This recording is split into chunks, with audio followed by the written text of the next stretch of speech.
deegaanka Hirshabelle oo ka tirsan degmada Xudun ee gobolka Sool waxaa bishii la soo dhaafay uu shir ballaaran uga socday beesha Maxamed Siyaad Ugaariyaan shirkaas oo ay kaga tashanayeen aayaha iyo masiirka deegaanada ay beeshaasi degto waxaana shirkan joogay inta badan cuqaasha iyo waxgaradka deegaanka waxaana hormuud u ahaa Garaad Saleebaan Garaad Maxamed Garaad Maxamuud shirka ayaa waxaa la sheegay in la soo gabagabeeyay wajigiisii koowaad kaas oo laga soo saaray qodobo dhowr ah Alhamdulillah thumma salatu wassalamu ala rasuulillah sallallahu alayhi wa sallam wa ba'd ugu horeyn Ilaahay baa mahad iska leh maanta taariikhdu waa 22kii bishii 7aad 2021 goobtu waa deegaanka Hirshabelle oo ka tirsan degmada Xudun waxaynu runtii isugu nimid warmurtiyeed shirkeennii muddada soconayay oo galabta wajigiisii koowaad uu inoo soo xidhmay ayaynu halka kan runtii isaga sheegi doonaa marka intaynaan dhex gelin warmurtiyeedka waxaan ku soo dhawaynayaa oo kelmad wacdi iyo waano madasha ku saabsan halkan inooga jeedin doona Sheikh Daahir Khaliif Dirir sheekhuna ku soo dhaw Alhamdulillah wa salatu wa salamu ala sayyidil mursalin nabiyina Muhammad wa ala alihi wa sahabatihi ajma'in marka hore waxaan u mahad celinayaa Ilaahay subhanahu wa ta'ala isugu keenay madashatan qiimaha badan leh oo aan filayno inay ku soo gabagabowday wajigii koowaad ee shirkii ka socday Hirshabelle loona gudbi doono insha Allah ta'ala wajiga labaad warmurtiyeedna la soo saari doono Allahaas ina soo gaarsiiyay maanta iyadoo aynu nabadgeliyo ku joogno ayaa mahad iska leh marka koowaad marka labaad waxaan u mahad celinayaa odayaasha waxgaradka kala duwan ee halkan isugu yimi waxaan rabaa wax yar oo kooban inaan iraahdo marka hore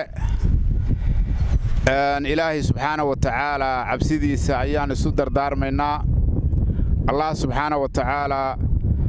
wuxuu leeyahay yaa ayyuhalladhiina aamanu taqullaha wal tanzur nafsun ma qaddamat lighadin wattaqullaha innallaha khabiirun bima ta'maluun Allah wuxuu leeyahay ayadaas quraanka ah dadkii muuminiinta ahaayow Ilaahay subhanahu wa ta'ala ka cabsada qof walba waxa la gudboon inuu Ilaahay subhanahu wa ta'ala ka boqo oo kaga boqo waxa uu oranayo iyo waxa uu ku dhaqmayo iyo waxa uu qalbiga gelinayo intaba inuu Ilaahay uga cabsado Allah subhanahu wa ta'ala fariinta cabsada kadib wuxuu Ilaahay sii raaciyay wal tanzur nafsu ma qaddamat lighadin naf waliba ha eegto waxa ay berrito ay u hormarsanayso maanta inaga joogna oo adduunkan Ilaahay subhanahu wa ta'ala inagu eegaya sida aynu uga dhaqanno berritana Ilaahay subhanahu wa ta'ala xisaabteeda ayuu dib inoogu dhigay waxa la rabaa maanta marka wax wanaagsan inaynu ku dhaqanno Ilaahay hortiisa subhanahu wa ta'ala Allah wuxuu ka dambeysiyay in Allah khabiirun bima ta'maluun Ilaahay wuxuu og yahay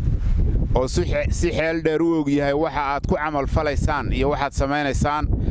ayuu Ilaahay yiri subhanahu wa ta'ala dhamaan waxa aan isfaraynaa nafteeda iyo nafihiinaba inaynu Ilaahay subhanahu wa ta'ala ka cabsano kelimada ma dheeraynayo intaas baan ku soo koobaya waxa aynu sugaynaa insha Allah ta'ala wixii warmurtiyeeda oo ka dambeeya wassalaamu alaykum wa rahmatullahi qaadiyaad buu mahadsan yahay khayr Allah siiyo waxaan ku soo dhawaynayaa gudoomiyaha shirka Hirshabelle ee beesha Maxamed Siyaad Ugaariyaan qoraa aqoonyahan Axmed Maxamed Xasan Qaal ku soo dhaw dhamaan marti sharafta Ugaariyaan ee halkan isugu timi oo ka kooban garaadkii beesha Garaad Saleebaan Garaad Maxamed dhamaan 15 baadhi xuqaashoodii iyo culimadii iyo waxgaradkii iyadoo aan maanta beeshu cid u maqnayn waxaan haweenkii oo iyana meel walba isaga yimi shirkan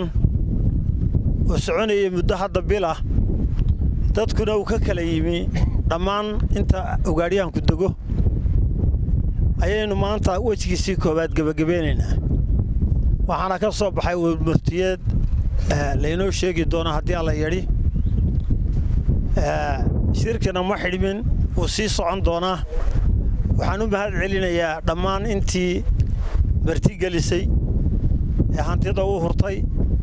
ee wakhtiga u hurtay aad iyo aad baan ugu mahad celinayaa waa laa shukran cala alwaajib intaasaan anugu kaga baxayaa waxaan ku soo dhoweynayaa marka afayeenka shirkan oo soconayay muddo hadda bil ah dadkuna uu ka kala yimi dhammaan inta ugaadhiyaanku dego ayaynu maanta wejigiisii koowaad gabagabeynaynaa waxaana ka soo baxay warmurtiyeed laynoo sheegi doona haddii alla yidhi shirkina ma xidhmin wuu sii socon doonaa waxaan u mahad celinayaa dhammaan intii martigelisay ee hantida u hurtay ee wakhtiga u hurtay aad iyo aad baan ugu mahad celinayaa waa laa shukran cala alwaajib intaasaan anugu kaga baxayaa waxaan ku soo dhoweynayaa marka afayeenka shirka qaybtiisii koowaad warmurtiyeedkii ka soo baxay ayaan halkan ka sheegaynaa wixii dhaadhaada ama lifaaqana rag baa ku dari doona insha allahu tacaala shirweynaha beesha ugaadhyahan warmurtiyeedkii shirka qaybtiisa koowaad shirweynaha beesha ugaadhyahan waxa uu si rasmi ah uga bilaabmay ceelka dibshabeel oo ka tirsan degmada xudun ee gobolka sool 20kii bishii juun ilaa iyo 20kii bishii July 2021 waxaana laga arrinsanayay arrimo dhowr ah oo danta guud ee deegaanka beelaha ugaadhyahan muhiim u ah iyo arrimaha amniga shirweynaha oo ay sabab u ahaayeen duruufo jiray dartood ayaa ergooyinka ka qaybgelayay ka kala yimaadeen degmooyinka Arigaabo, Taleex, Laasacaanood iyo Xudun iyadoo biyo kama dhibcaanka beeshu ay isugu yimaadeen sida ay go'aan uga gaari lahaayeen dhibaatooyinkii degaankooda ka taagnaa shirkan oo ay ka soo qayb galeen ergooyin badan madax dhaqameed xuqaal culimo siyaasiin waxgarad maxay ahayd toy haween dhalinyaro intuba ay ka soo qayb gashay waxaa loo igmaday oo shirkaa layidhi soo ururiya ajandayaashii markaa maxay ahayd toy wax ku oolka ahaa ee biyo kama dhibcaanka ahaa xubno dhan 45 si ay u soo ururiyaan arrimaha taagnaa oo ay ka mid yihiin markaa arrimaha nabadgelyada deegaanka arrimaha bulshada iyo colaadahan soo noqnoqday ee gaar ahaan u dhaxeeyay beesha ugaadhyahan siyaad iyo jaamac siyaad oo eelka uu ka kacayay deegaano eelkoodu ka kacayay welina ka taagan yahay waxaa cuqaasha iyo garaadka beeshuna ay ansixinta u fadhiyeen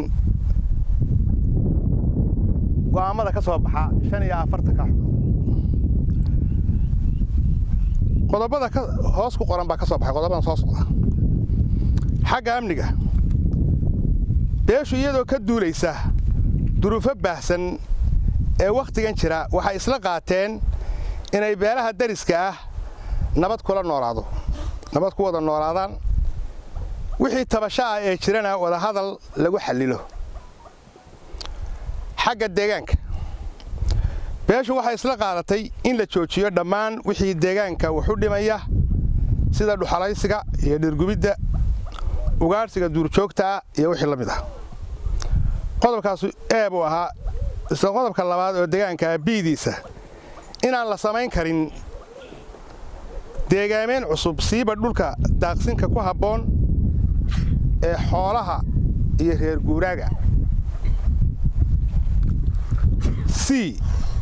ama A in xukuumadda Soomaaliland ay fuliso heshiiskii ari cadeeye wixii ka dhinaa ee ahaa in la baabi'iyo dhulka laga sameeyay deegaameynta dhibaatadii markaa laga wada hadlayeen badideedu ay ka timi halkaa oo la isla qaatay inaynan habboonayn dawladduna ay ballan qaaday D isla qodobka in wasaaradaha ay khusayso sida wasaaradda arrimaha gudaha deegaanka xanaanada xoolaha iyo beeraha ay fuliyaan wareegtadii wasaaradda arrimaha gudaha ee ku shahaysnayd wax ka qabashada deegaameynta aan sharciga ahayn ee soo baxay 2016 sidii kii lagu fuliyay meesha la yiraahdo Dogoble iyo 2017 kuwii lagu fuliyay abaartii 2016 dadkii dhowrka meelood ee ceel degay sida maxay ahayd dhuxun sida maxay ahayd si xawle sida maxay ahayd quraaleero sida maxay ahayd meesha la yiraahdo dhiiri goobo iyo wixii la mid ah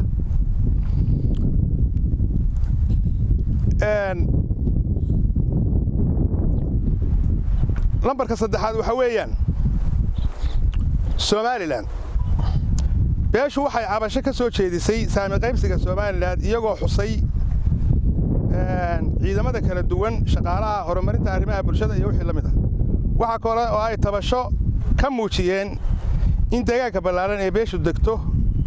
oo ah mid ammaan ah aanay wasaaradaha kala duwan iyo hay'adaha xukuumaanba ee xukuumaddu wax saameyn ku lahayn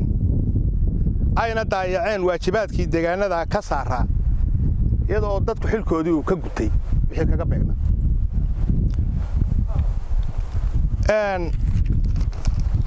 waxa shirka lagu soo gabagabeeyay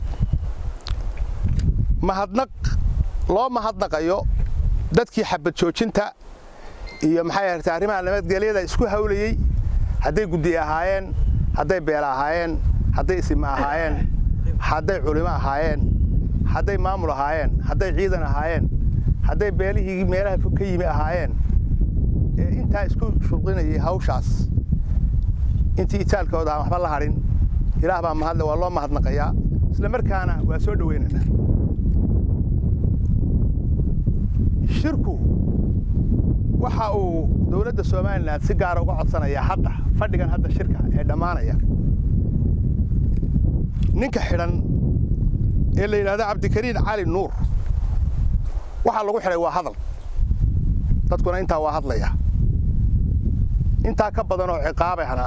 waa dheeraad bay ku tahay sida aawadeed waxaan aad u codsanaynaa codsigaan in la tixgeliyo in ninka la soo daayo iyadoo hadalka dimuqraadiyaddu ay fasaxayso in qof kasta uu hadlo in waliba korkii kaskiisu kortaga ninkaan in la soo daayo fiiro gaar ah maanta ay bishu tahay 22 bishii 7 2021 shirka waxaa soo xirmay wajigiisa koowaad ee shirka beesha ugaadhiyahan ee uga socday ceelka Dibshabeel waxa xusid mudan in shirka wajigiisa labaad iyo haddii loo baahdo kiisa saddexaadba uu sii socon doono wabillahi tawfiiq wassalaamu calaykum waraxmatullahi wabarakaatuh geestooda cuqaala ay ka mid ahaayeen caaqil Cabdirasaaq Maxamed Xasan caaqil Shiina Cali Shire ayaa iyaguna madashaasi ka hadlay waxa ayna ku dheeraadeen muddadii uu shirkan u socday iyo waxyaabihii ay ka soo saareen iyagoo si aad ah u taageeray qodobada caaqil Xuseen uu akhriyay kuwaas oo ahaa kuwii ay isla qaateen ergooyinkii matalayay beelweynta Maxamed Siyaad ee muddada bisha uu shirku uga socday deegaanka Dibshabeel kaas oo wajigiisii koowaad la soo gabagabeeyay kaya waxgaradka culimada oo mudan in loogu horeysiiyo gabdhaha hooyooyinka السلام عليكم ورحمة الله وبركاته سلام بعد إله ما مهضله ما هذا لك كذب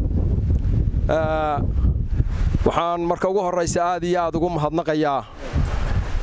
dadkii hawshatan ka qaatay miisaanka xoog leh oo ay ugu horeeyaan gabdhuhu oo ay ku xigaan dhallinyaradii iyo gabdhihii iyo raggii intaa afhayay muddada bisha ah in halkan la sii joogo. waxaan aad iyo aad u bogaadinayaa waayeelkii loo xil saaray inay soo ururiyaan xaajooyinka oo iyaguna sida fiican u soo dhigay maantana ku soo gebagabeeyey hawshii ay ku hayeen muddada dheer halkan. intaa ka bacdi waxaa la yidhi waa shirka qaybtiisii koowaad. taa macnaheedu ma aha shirkii nooma dhammaan, mana aha shirkii waa lagu kala tegi. waxaa weeye loo hadhayaadoo shirku u soconayaa arrimo nabadgelyo dartood. arrimo nabadgelyo dartood buu u soconayaa in lagu ilaaliyo nabadgelyada oo waayeelka iyo dhallinyarada iyo dhammaan deegaanku iskaga kaashado oo ay noqoto xarun laga hago nabadgelyada. taasoo daba socota baaqii laga soo saaray shirka oo ah inaannu cid walba oo derisa oo deegaana oo naga dhexayso dhalasho ama dhaqashaba naga dhexayso inaannu rabno inaannu kula noolaanno nabadgelyo ciddii aan laga waayindee. waxaan leenahay cid walba xil baa ka saaran nabadgelyada. qof walbana waxaa loo baahan yahay inuu meeshiisa iskaga xisaaro nabadgelyada. intaa haddaan ka gudbo nabadgelyada, waxaannu aad iyo aad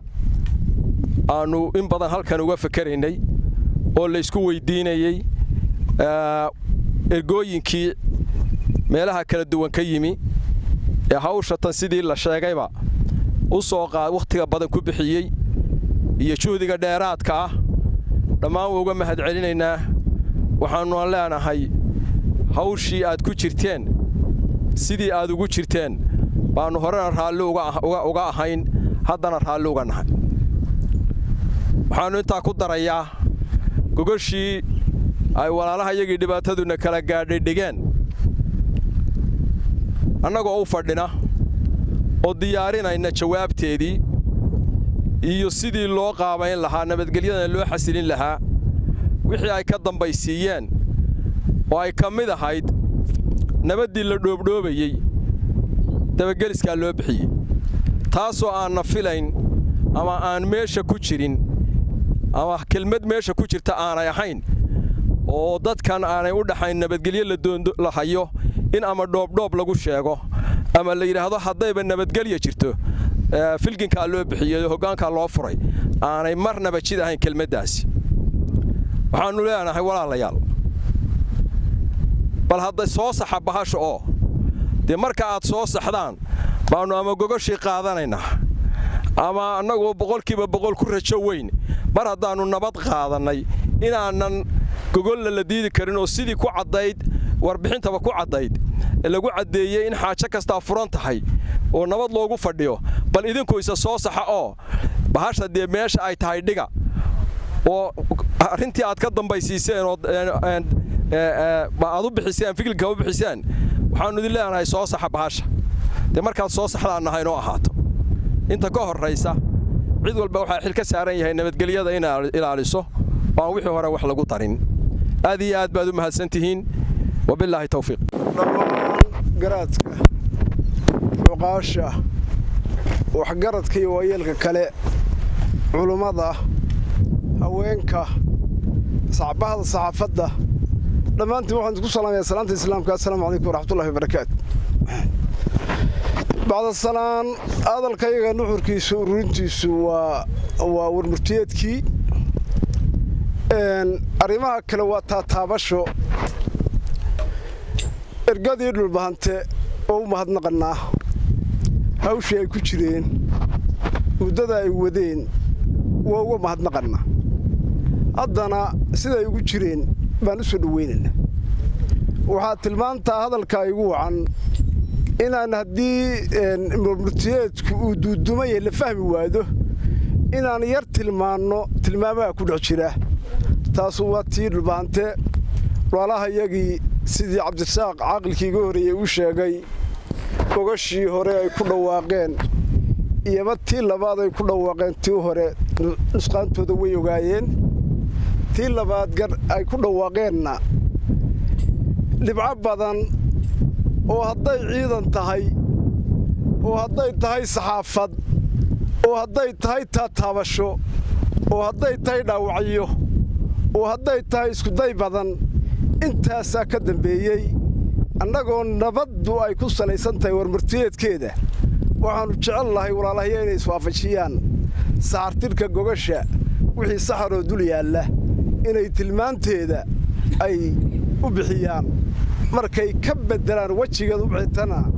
hadalka qabiilo kaan warmartiyeed kaga dhignay baan nabaddeedu salkeedu laga yahay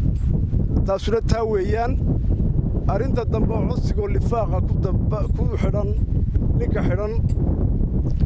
oo warmartiyeedka qabiilku ku salaysan yahay taasuna waa naga codsi in codsigaa maamulka somalilan tixgeliyo dadku waa hadlayaa qolada idoor baa ugu hadal badan hadalka hartigu inuusan tilmaan noqon hadday wax ka siyaada yihiinna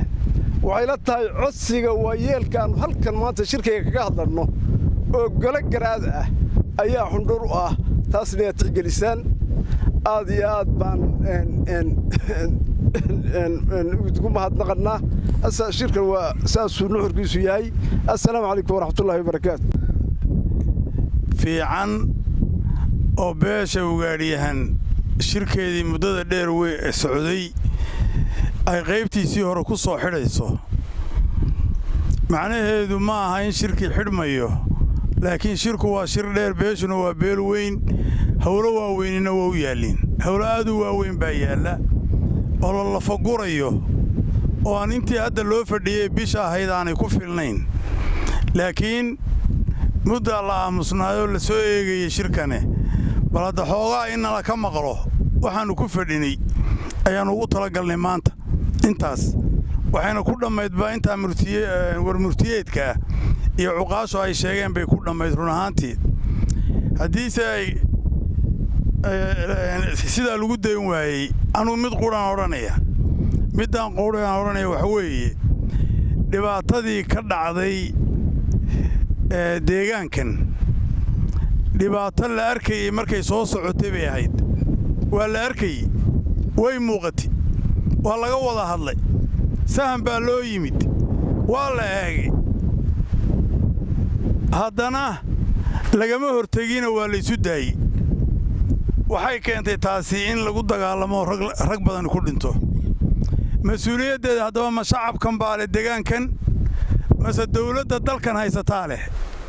waxaa leh dawladda dalkan haysataa ka mas-uula waa dhab waxa weeye inay dadka amnigiisa dammaanad qaadaan waa qodobka koowaad laakiin laguma hayo qoladii halka timida wasiirrada ahaa anugu shirkii adhacaddeeyaan ku jiray iyaganka ayaan la socday waxay ahayd markii la soo sahmiyey in go'aan la gaadho oo go'aankaa la gaadho ay noqoto sharcigii in la waafajiyo la soo saaray ee wareegtada ahaa ee diidayey ee xaaraantinimaynayey in ceelasha biyaha laga cabbo la deegaameeyo oo la dego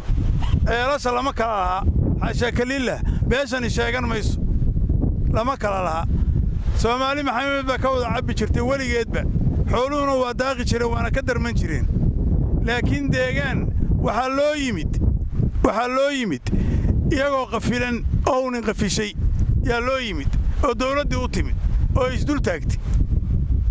qafilkani muxuu ahaa nin baa ku xidhay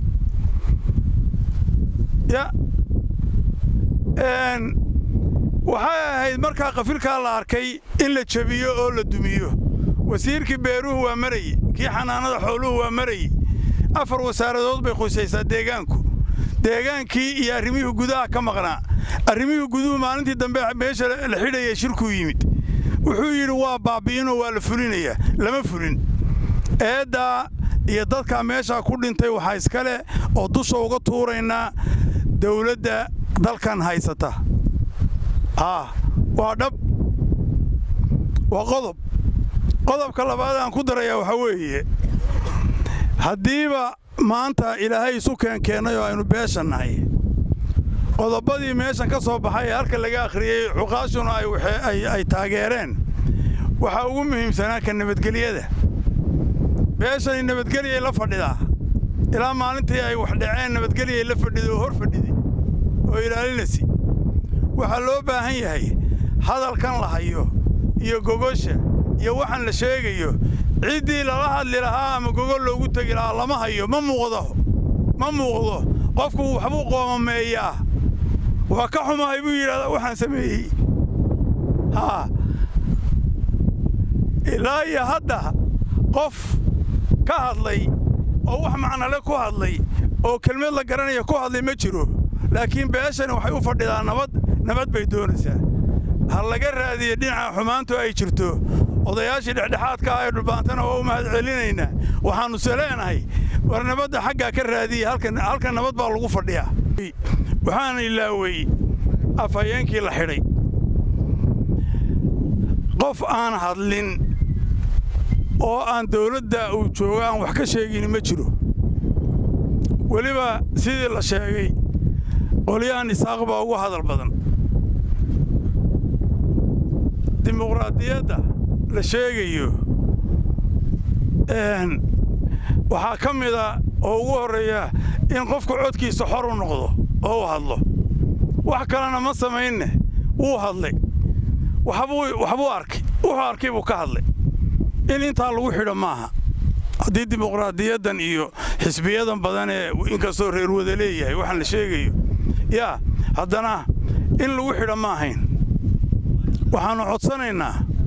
oo waxgarad iyo waayeelba ku codsanaynaa shirkan annagoo ka faa'iidaysanaannu isugu nimid ninkaa xorriyaddiisii in la helo oo ahaan hadal lagu xidhin ta kale dhulbahanta waa necab yahay weligiina waa nibcaa mandheere iyo meeluusan joogin in la geeyo wuu nibcaa gobolkan waxaa ku taalla maxkamaddii xeerlaalintii baa joogta amnigii askartii baa joogta jeelkii baa ku yaalla waxa loo qaadayo qofkii dhulbaantee wax yar yidhaahda ee wax lagu arko ee loogu dhaadhicinayo meel kale waa khalad waa waxaan dadku la qabinna dhulbaanta ma qaadi karayo yaa waa in loo siman yahay oo dalka loo siman yahay oo haddii baydankeeda leeyahay aanay noqonuun sidii maaragtay dad la haysto oo kale in saqda dhexe la dhufto meel lagu dhufto oo kale oo laga soo qaadaa ma jiraan waxaannu codsanaynaa in lagu xukumo qofka gobolkiisa uu joogo iyo degmada uu joogo jeelkiisa lagu xidho laakiin masaafurin ilaa halkaasa oo dhowr meelood la mariyo oo waxaan loo baahnayn marka ugu horraysan halkan waxaan ka salaamayaa garaad salebaan garaad maxamuud cuqaasha beesha odayaasha beesha culimmada beesha gabdhaha beesha waxgaradka beesha siyaasiyiinta beesha alxamdulilah rabbilcaalamiin shirkii dee muddadaa la sheegay halkan ka socday oo maanta wejigiisii koowaad uu soo xidhmay oo dee aad wada maqlayseen cuqaashii anigu hadda hadalka uun dambe aan u kacay waxaa weeye waa uun iska hadal sharafe meesha dee hadal badani murtida iyo nuxurku war murtiyeedkii iyo dee intii cuqaashii iga horraysay cuqaasha iyadii ay tidhi unbuu dee ku dhan yahay keliya waxaan rabaa inaan taabto labadaa qodob mid waxa weeye halkan dee waxa ka dhacay waxa weeye halkan waxa weeye dee somalilan waa meel somalilan ay xukunto ay maamusho waa degmada xudun waxaa ka dhacday dhibaatooyin iska soo daba noqnoqday dhibaatooyinkaa iska soo daba noqnoqdayna mar haddii shicib dee faraha uu isla galo laba isqaban mayso oo in shicibkii uu dee faraha isla galo iyo dalka inay dawladu ku jirto oo dalka dawladdii ay ka jirtay wixii dee dhibaatadu ay ka socotay ay dee gacanta gelin weydo ama tallaabooyinka ku habboon ay ka qaadi weydo labadaasi dee isma qabanayso dhibaatada halkan ka dhacday ee iska daba timi runtii dee waxaa la odhan karaa waa arrin uun yacni dhaliisheeda ay leedahay dee xukuumadda somalilan waayo waxa weye dalka iyadaa u dawladda iyadaa maamulaysay iyadaa amnigu xil ka saaraa wixii dhibaatadu ka dhacayso oo aad dee waxa ay xukunto ee dhulka ah iyaday ahayd inay tallaabo ka qaado wasaaradda arrimaha guduhu haddaana khaldanayn 4 wasiiroo isbedeli dalka inaan la degaamayn oo xooladaaqsinta la degaamayn mid waliba xukun buu ka soo saaray tallaabooyin iyo fulin baa laga sameeyey dhibkan maanta ugu dhacay ee dee 20 nin ay ku dhimatay dhaawacuna intaa u yahayna dhib hore uun buu daba socday ay ahayd in wax laga qabto taa dawladda waxaan leeyahay arrinkaa isaga ah arrin dee qabaa'il iyo odayaalu yaalle maahay waa arrin dawladda u yaal tallaabadeeda iyo wax ka qabashadeeda waxa dhibaatadu ka socoto dawladda ayaa looga fadhiyaa inay ka qabato tallaabo muuqda inay ka qaado si aynu uga baaqsanno dhibaato dambe oo soo noqnoqota ama geeyeen ka dhacda dhulka waa la wada cabayaa waan la wada daaqayaa lama kala sheegto laakiin waxa weeye degmadii Xudun dhismo meelu ka socdo aanay la garanayn in lagu wado ay dhibaato iyo dhimasho inta laga ka dhacdo runtii waa nasiib darro marka arrinka dawladda waxaan leeyahay haddaad hore uga gaabiseen maantana waxa weeye gacantiinu ku jira waa tallaabo muuqata waa inaad ka qaadaan because waxa weeye nabadgelyada isaga u sala waxa la isku dilayaa waa dhul la degaamaynayo taa halkaas aan kaga tegayaa qodobkan afayeenka sida ay cuqaashi sheegtay codsi baa la sheegay gole garaad baanu la joognaa iyo gole cuqaaleed gole qabiilaanu joognaa codsiga waxa loo dilanayana waxa weeye madaxweynaha Soomaaliland hadalka cid walba way hadashay laakiin waxaad moodaa hadalka dhinaca iyagana aanu hadalno inuu calaamad gaar ah leeyahay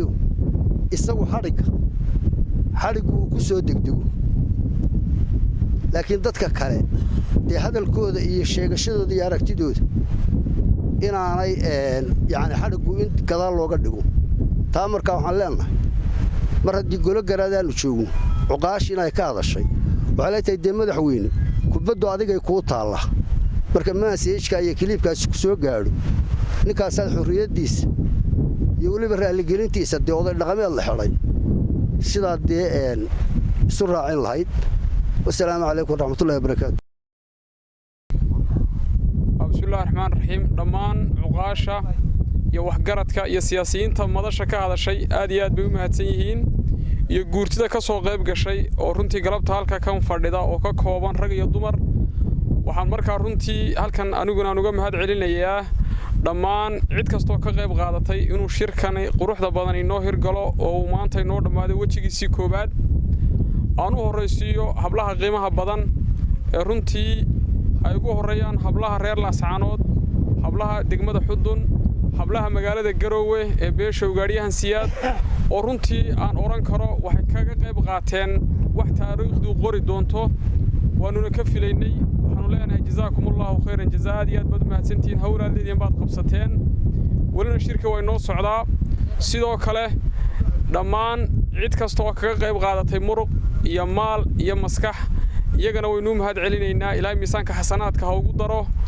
ergada meelaha fogfog ka timid ee runtii shirkan soo ajiibtay ee guurtida ka kooban cuqaasha iyo waxgaradka oo ugu horeeya garaadka beesha garaad Saleebaan garaad Maxamed garaad Maxamuud oo runtii madasha ku sugan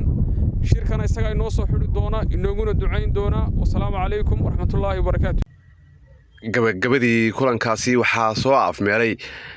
garaad Saleebaan garaad Maxamed garaad Maxamuud waxa uu garaadku sheegay in qodobadii iyo baaqii ka soo baxay shirkaasi uu garaadku si weyn u taageersan yahay isla markaasna garaadku waxa uu u duceeyay una mahadnaqay dhammaan dadkii ka soo shaqeeyay muddadii uu shirkan wajigiisa koowaad uu ka socday deegaanka Dibshabeel waa kan garaadka oo soo afmeeray kulankaasi amaba shirka wajigiisa koowaad waxaan isla garanaysaa baaqa lagu sidayo waxaan ku hadlay cuqaasha iyo waxgaradku waa tii la yidhahdo hadal qabiilo ka tashatay ma oran waayo waxaan isla garanay anigu hadda waxaan joogaa 25 baan joogaa Dibshabeel iyo maalmahooda shirka hadda wali waa socdaa